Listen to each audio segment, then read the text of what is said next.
কম ঘুমালে শুধু ক্লান্তি নয়, ডায়াবেটিসের ঝুঁকিও বাড়ে। হ্যাঁ, ঠিকই শুনছেন, ডায়াবেটিসের ঝুঁকিও বাড়ে।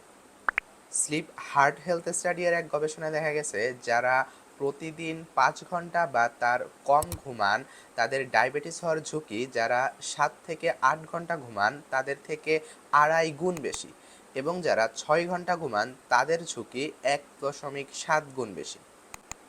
একটি পরীক্ষামূলক গবেষণায় অল্প ঘুম এবং ইম্পেয়ার্ড গ্লুকোজ টলারেন্সের মধ্যে সরাসরি সম্পর্ক পাওয়া যায়, যেখানে 11 জন সুস্থ পুরুষ ভলেন্টিয়ারদের টানা 6 রাত 4 ঘন্টা করে ঘুমাতে দেওয়া হয়।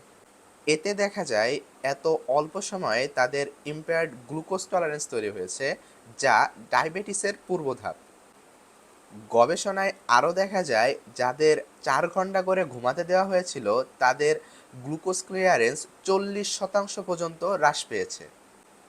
এছাড়া 2005 সালের এক গবেষণায় উঠে এসেছে যেসব ইঁদুরের সার্কাডিয়ান রিদম নিয়ন্ত্রণকারী জিনে মিউটেশন ঘটেছে তাদের মধ্যেও উল্লেখযোগ্য হারে মেটাবলিক ডিসঅর্ডার লক্ষ্য করা যায়।